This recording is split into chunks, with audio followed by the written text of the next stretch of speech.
fe5. Unnecessary. Magnus finds a way to convert more simply, and he grabs a 2-game lead here today.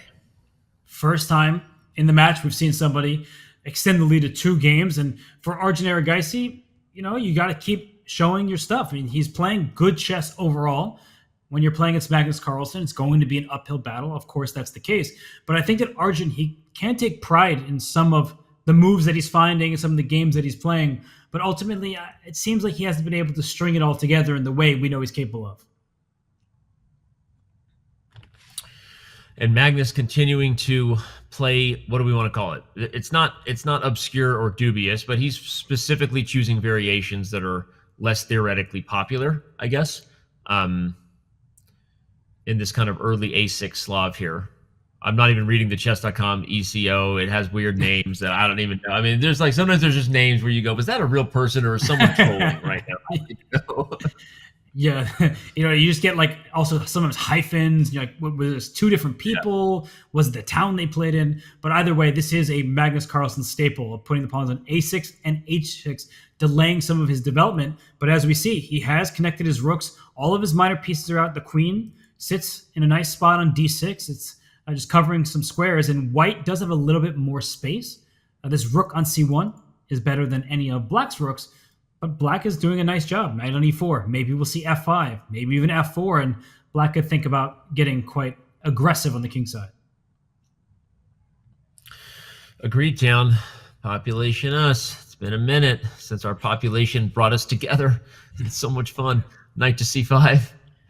Knight to C5 is played. Arjun needs a clean win, honestly, in this match, Robert. Even the game that he got was it was a great one. And some wins like that are even better when you win in a scramble that could have gone either way. But if you're an Erigaisi fan here, you want to see a clean game here for him as white. You definitely do. I mean, the knight on C5 now, it's looking quite nice. He wants to capture back with a pawn and gain more ground, free up the D4 square. Sometimes that's actually a very instructive thing that newer players especially, they don't know when to initiate trades. But here, this knight on F3, it's kind of done all it can do. A knight on D4, that's a more active square for it and will actually help in this Carlsbad structure of pushing pawns up on the queen side. So Magnus says, status quo, that'll do for me. I'm not taking. But Danny, we're getting some of the thematic ideas of the Carlsbad. Yep. Just going to say, you highlighted that we could see the Carlsbad structure in the other variation, but B4 was played by Erigaisi. Is exactly what you want to do here. Here comes A4 and then B5. Robert's highlighting. This is the 2-on-3 minority attack. If you don't know your pawn structure attacks in the Carlsbad, white wants to open lines and create weaknesses. But Magnus creating threats on the king side directly. Queen F6, maybe bishop takes H3. We got things on the brain over here. Yeah, Carlsbad, Carlsen good. He knows the ins and outs of these structures. He loves playing them from both colors, but I think especially from black. And here we see bishop takes H3. That's on tap. So good call by you. That's something that Arjun will have to be very careful so that he doesn't allow that. And we highlighted what white's doing, A4, B5 in these structures if you can, but black, while it's not a huge pawn chain, that knight on E4 is kind of the head of the pawn chain, right? And now we get these structures where when the trade happens, black wants to use the E-file, the queen and the bishop. This dynamic is black on the king side, white on the queen side with a little bit of a positional edge.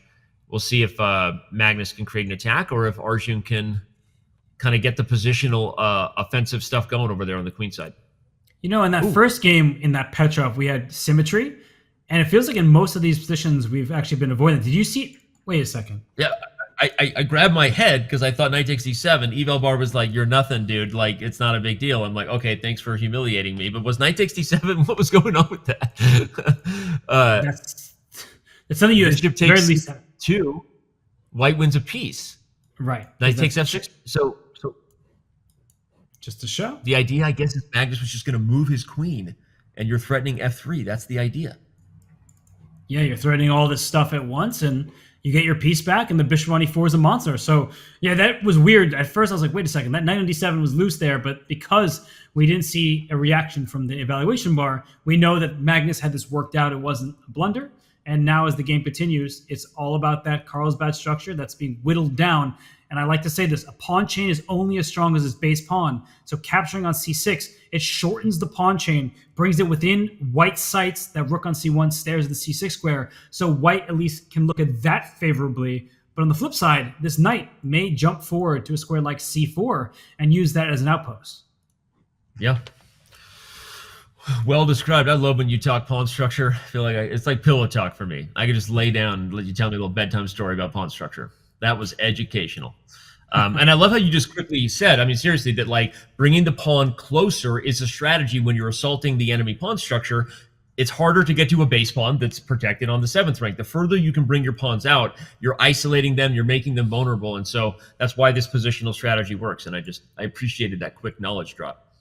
Hey, I'm with you. And I think, just to kind of further the point, if this were a bishop on d7 rather than a knight, black would be in some huge strategic trouble because the knight would jump into e5, then white would take over the c5 square. So it's really important that black has a knight to take control of these very essential squares, e5 and c5. And so I think that Magnus, who it looks like he did make a move. Sorry, I should refresh that one. Rook. Oh, so several moves just. Oh, and I didn't catch up.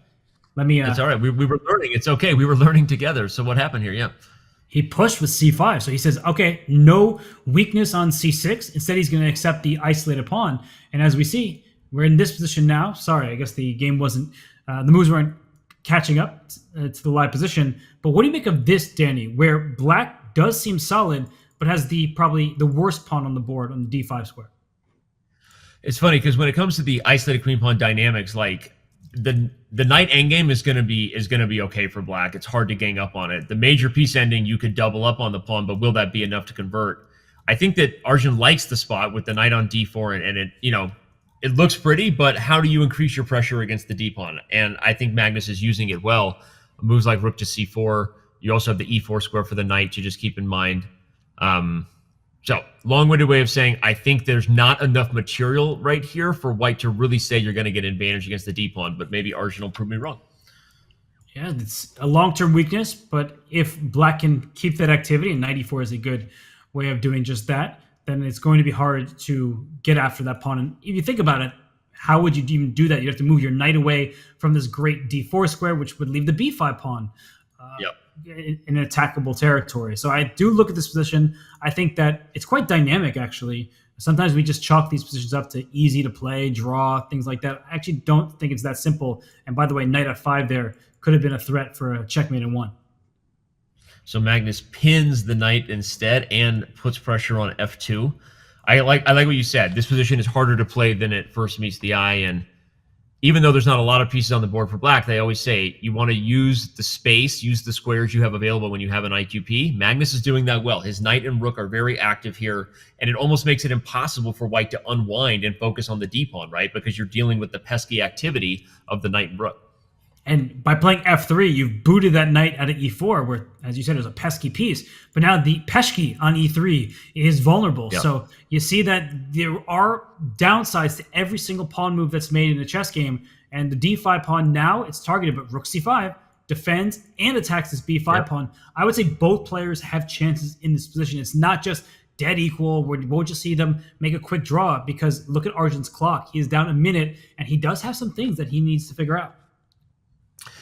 This could turn around Magnus Carlsen style. You highlighted it. F3 weakens the E3 pawn. What did it also do? It opens up the second rank, and you still have queens on the board. You still have an idea like queen to G5 on the brain. If I'm looking at it for black, right? It hits E3, it hits G2, and just like that, Arjun says, I'm gonna start defending maybe some of these things for my king. Well, you see that both kings have moved up the board. H2 and G7 are their respective squares. Ooh, I mean, that's a tough move to make because it really weakens your king. Arjun is aggressive. He's still playing aggressive despite how close to level this position is, but it might backfire. Every move that is made right now on the king side is making Arjun's king less safe. I'm wondering if there's a sack here. It doesn't quite work out, but because the white king doesn't have too many defenders, a move like knight takes f4, it almost works, but white does have the first rank under control, which is what prevents Magnus from snapping up that pawn on f4. So, Danny, we're looking at this. I'm looking at the clock, under 30 seconds for Arjun, a minute 30 for Magnus. I mean, Arjun does have pressure against d5, so would you rather have the black pieces here on the board, not taking the clock into account? Well, and you were pointing out what you were looking at on the board. I'm looking at the trend off the board as well. Again, Magnus up on time consistently as they get in these spots. again, I like Black's chances here. I think Magnus is taking a time to think because he senses, okay, like maybe Arjun has pushed a little too far here. He backs up to defend d5. Will g5 come on the board at some point? You attack f4. You try to undermine the knight on e5 now. d4 is a move to keep in mind because if the e3 pawn moves, queen takes f4 with check. But knight e5 threatens an immediate fork on d7. So that's a forking problem. Watch out for that. So easy to overlook, by the way. And you don't typically get forked on the d7 square, but here that is what's in the air. If this rook moves, the d5 pawn is loose. The queen can move, but you typically don't want to see your queen leave the diagonal when there's a king on g7. So rook c3 is the choice. Still remains level. Danny, under 20 seconds for Arjun. I think this is just going to be about, can he maintain the speed? Well, that knight takes f4 threat was on the board if white took d5, now that the knight was on e5. Oh, and it's played now, but it's a blunder. What in the world? Knight takes here and knight takes d5 is tempting. You see the double, queen f3. Oh, I think Magnus missed that. Yeah, and you see his reaction, just a blunder. And Magnus has too many problems. The queen, the knight, they're all attacked. And you see that? He kind of chilled out for a second, and now he pays the price. The loose piece on c3, the rook drops off. So he's actually trying to do what Arjun was going for the last game and try to hold on down but Arjun's ruthless. Knight takes d5. There's no holding on here. Yeah, there's no holding on here. Magnus playing it out almost feels like sometimes you do it after a blunder. You just play a few moves to kind of let yourself recover. I don't think Magnus expects anything but a conversion for Arjun. And okay, if he does that, Robert, maybe it's not the cleanest one I was calling for, but it is a victory for Arjun if he gets the job done here, and it was a sorely needed one. Yeah, he's doing it. He's doing everything you could ask for at the moment. The knight is not protected. This rook is a bit stuck. 2 seconds for Arjun. He's gonna move. Oh my gosh.